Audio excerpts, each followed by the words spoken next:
Le Bénin, depuis 2009, est réinscrit sur la liste des pays autorisés à exporter les produits de pêche vers les pays de l'Union européenne. Le Bénin, avant d'être réinscrit sur cette liste, a pris des engagements vis-à-vis de l'Union européenne et tous ces engagements ont été respectés. Par la suite, après la réinscription du Bénin, il s'est fait que presque toutes les usines ont fermé leurs portes en temps par faute de financement. Mais il faut avouer que l'une de ces sociétés a rouvert ses portes, je vais dire, mais sous une autre appellation. Aujourd'hui, nous avons la Perle du Golfe, qui est une société qui est agréée pour la collecte, le traitement et la distribution des produits de pêche. Donc, le Bénin, de son côté, pour appuyer ces efforts que les opérateurs économiques font et également valoriser davantage les produits de pêche, et s'est inscrit dans un processus d'assainissement de tout le secteur, du sous-secteur de la pêche, et je vais dire la pêche artisanale qui fournit les produits sauvages, qui sont des produits très recherchés. Les crevettes du Bénin sont des produits très recherchés partout à travers le monde, et pour garantir la qualité de ces produits, le Bénin a procédé à plusieurs mesures, plusieurs actions.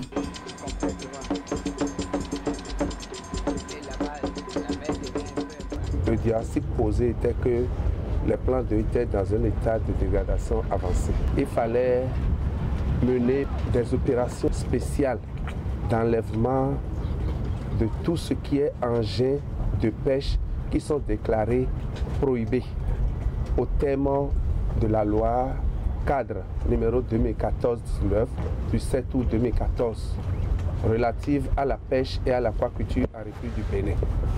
Donc, il y a certains engins, techniques et méthodes de pêche qui sont déclarés prohibés au titre de cette loi-là et cette thèse d'application.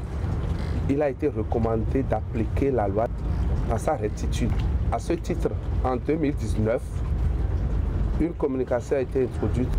Donc, tout ce qui est pêcherie sédentaire, Akadia, Kha, tous les engins prohibés ont été enlevés des plans d'eau, notamment au lac Aémé et ses chenaux, au niveau du lac Nokwe, lagune de Porto-Novo et leurs chenaux.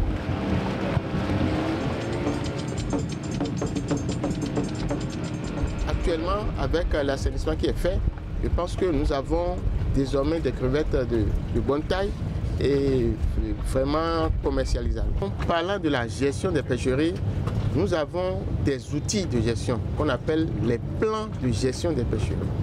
Donc c'est des documents, des règles élaborées pour permettre à l'administration de commun accord avec les acteurs dans une gestion participative. On met en place des règles qui nous permettent désormais de gérer les plans d'eau de façon durable.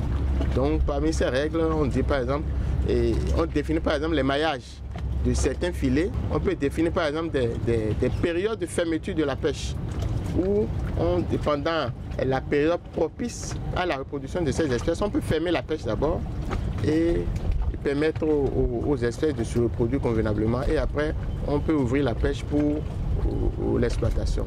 Et nous avons au niveau de la direction des pêches un centre de surveillance des pêches doté de VMS, et une fois que les navires obtiennent la licence de pêche, il leur fait obligation d'avoir une balise VMS installée à bord.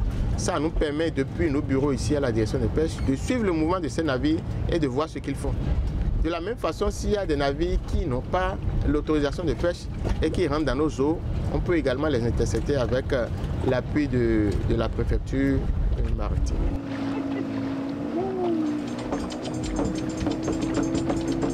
À la suite de ces opérations d'assainissement, le gouvernement a mis en place, a créé, formé et équipé une brigade de surveillance des plans éco d'eau. Notre brigade est mise en place pour maintenir les plans d'eau en état de propriété.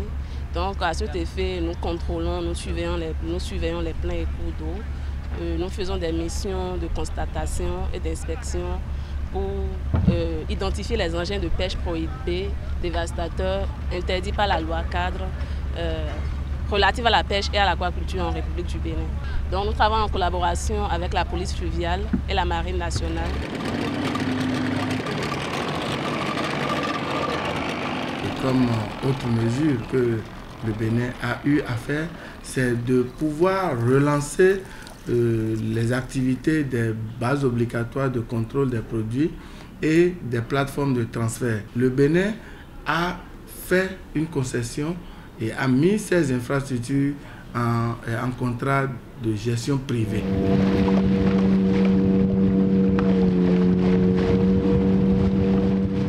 En plein lac, on a pu installer ces frayères. C'est des réserves biologiques en fait.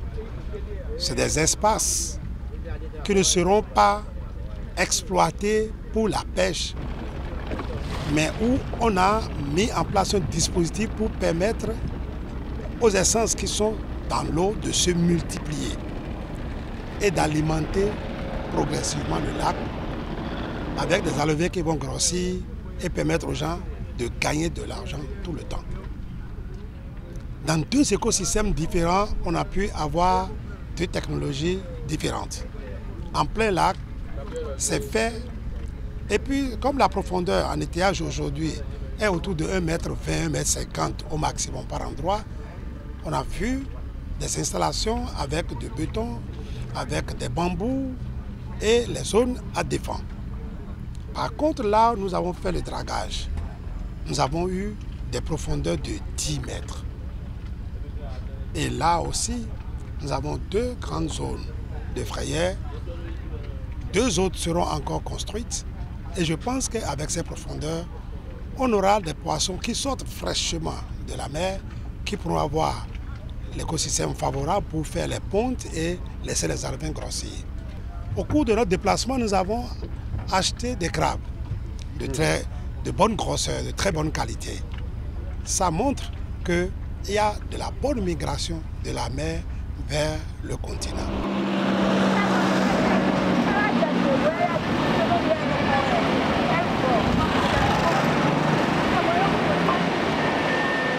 Au-delà de ça, le gouvernement du Bénin a mis l'accent sur le dégagement des berges. Et le côté ouest du lac Nopé a été complètement dégagé et des mesures d'assainissement ont été déjà mises en place.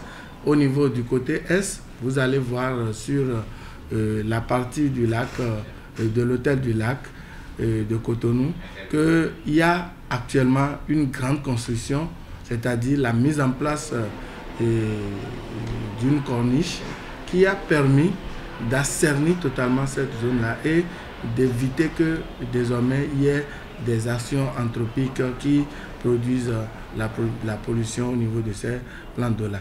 Le Bénin a chaque année, à travers la direction de la production halieutique, mis en place un plan de surveillance des contaminants du milieu aquatique qui permet également de voir, de mesurer la qualité des eaux que nous avons.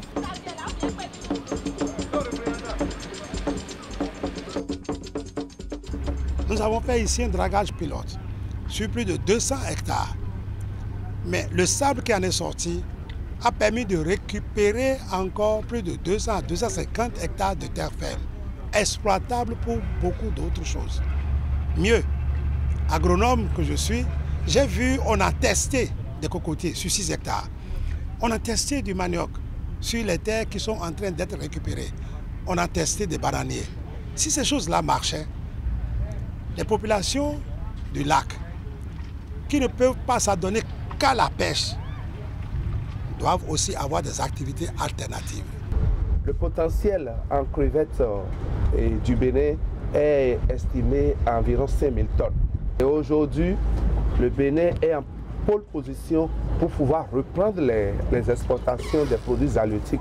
Puisque les opérateurs économiques aujourd'hui mettent la pression sur l'administration en disant qu'eux ils sont prêts, que l'administration puisse finir et finaliser les formalités pour qu'ils puissent reprendre. Par le passé, l'accès aux ressources était libre. N'importe qui pouvait se lever et aller faire la pêche tout librement. Mais actuellement, je pense qu'il y a un arrêté qui dit que désormais, avant d'aller faire la pêche, il faut détenir un permis de pêche. C'est vrai que c'est un arrêté qui a été pris tout récemment. Nous sommes en train de faire la sensibilisation, mais dans le domaine maritime, pour la pêche industrielle, c'est déjà appliqué. Et avant d'avoir cette autorisation, il faut payer quelque chose dans les caisses de l'État.